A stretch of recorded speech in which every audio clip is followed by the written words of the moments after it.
Below is a single-scene story, fully expanded in well over 1,500 words, written in a cinematic, emotional style. The entire story takes place in one continuous moment, no scene breaks, no dialogue formatting, just one powerful unfolding scene. The denial did not arrive loudly. It came quietly, in the way humiliation often does, wrapped in politeness, disguised as procedure, delivered with a smile that never reached the eyes.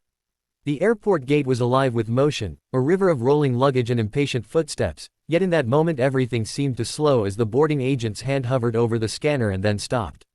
The woman standing before the counter had already extended her boarding pass, her posture calm, her expression composed, the kind of stillness that comes from years of learning not to react too quickly.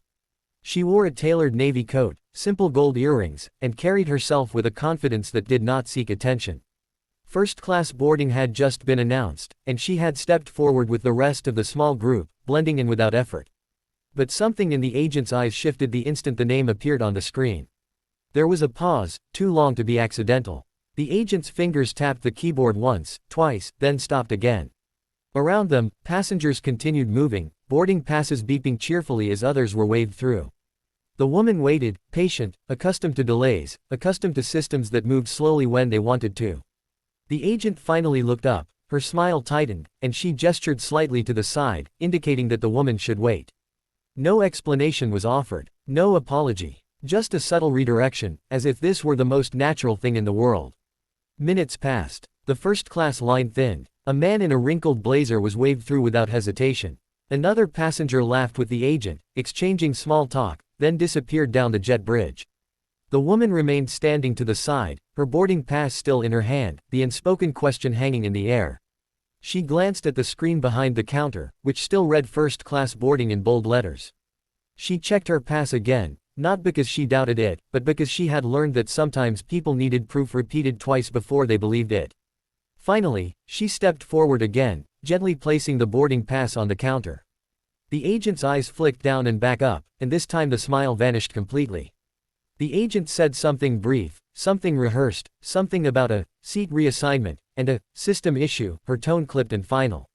The woman listened without interrupting, her face unreadable. Around them, a few nearby passengers slowed, sensing tension the way animals sense a change in weather. A man behind her frowned. A woman clutched her purse a little tighter. The agent slid the boarding pass back across the counter, not meeting the woman's eyes. The implication was clear: step aside, you do not belong here. The woman did not raise her voice. She did not argue. She simply stood there, absorbing the weight of the moment, the familiar sting of being quietly told no, of being reminded that credentials and tickets and achievements sometimes mattered less than perception. She could feel the heat rising in her chest, not anger exactly, but something heavier, the exhaustion of having seen this before. She stepped aside once more, this time fully out of the boarding lane, and watched as the final first-class passengers were waved through. The gate area grew quieter as the general boarding groups were announced. People glanced at her, some with curiosity, some with discomfort, some with indifference. She felt invisible and hyper-visible all at once, standing there with a first-class ticket that suddenly seemed theoretical. What no one around her knew, what the agent certainly did not know, was that this woman had spent her life mastering moments like this. She had learned early that power did not always announce itself, that the most influential people in a room were often the quietest. She had built a career not on loud declarations but on precision, on preparation, on knowing exactly when to act. The airport noise washed over her as she reached into her coat pocket and withdrew her phone, her movements unhurried. She did not rush. Rushing would suggest desperation, and she was not desperate. She scrolled calmly, thumb moving with practiced ease, and selected a contact saved simply under a first name.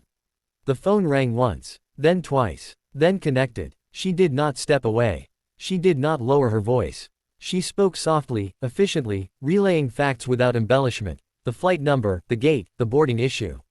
Her expression remained composed, but her eyes were sharp now, focused. Whatever was being said on the other end caused her to nod once, slowly, as if confirming something she already knew. As she ended the call, the agent glanced up briefly, irritation flickering across her face at the sight of the woman still standing there. The general boarding announcement echoed overhead. A line began to form again, longer this time, messier. The woman remained exactly where she was, just to the side of the counter, neither obstructing nor retreating.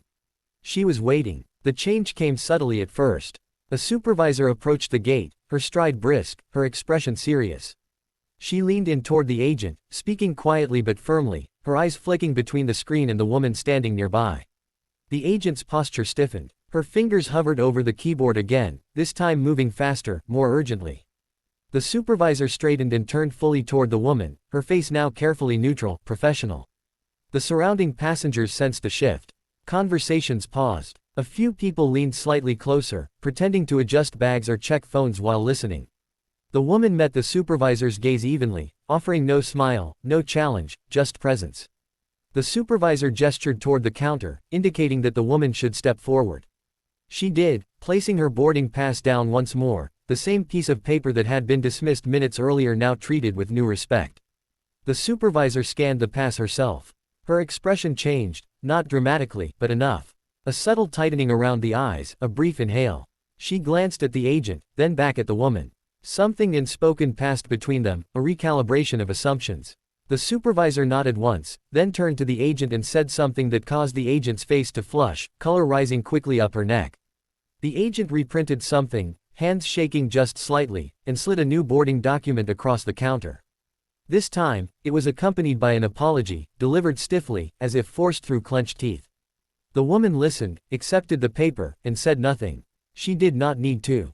The balance of power in the space had shifted so completely that words were unnecessary. But the moment was not finished. The supervisor did not leave. Instead, she stood there, addressing the agent again, this time with a firmness that could not be mistaken. Other staff members had begun to notice, gathering subtly, pretending to busy themselves nearby. The woman stood quietly as the conversation unfolded around her, the airport hum continuing as if nothing extraordinary were happening, even as something very important was. The supervisor gestured toward the jet bridge, then toward the agent's terminal. The agent nodded repeatedly, her earlier confidence gone. The supervisor then turned back to the woman, her tone now careful, respectful, offering assurances that went beyond the seat itself. The woman acknowledged them with a slight nod. She did not gloat. She did not smile. Vindication, for her, was not about triumph, it was about correction.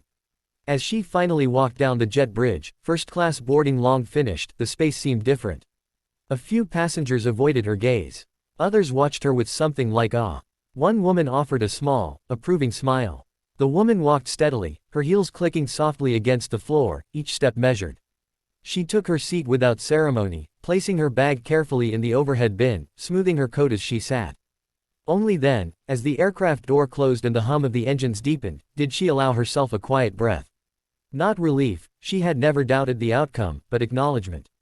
Moments like these were never just about a seat. They were about being seen, about systems being forced to confront their own blind spots, about reminding the world that assumptions could be expensive. The plane taxied forward, and outside the window the airport lights blurred into lines of gold. The woman looked out, her reflection faintly visible in the glass, and allowed herself the smallest smile, not for what had been taken back, but for what had been demonstrated. Power did not need to announce itself. Sometimes, it simply waited, made one call, and let the world adjust accordingly.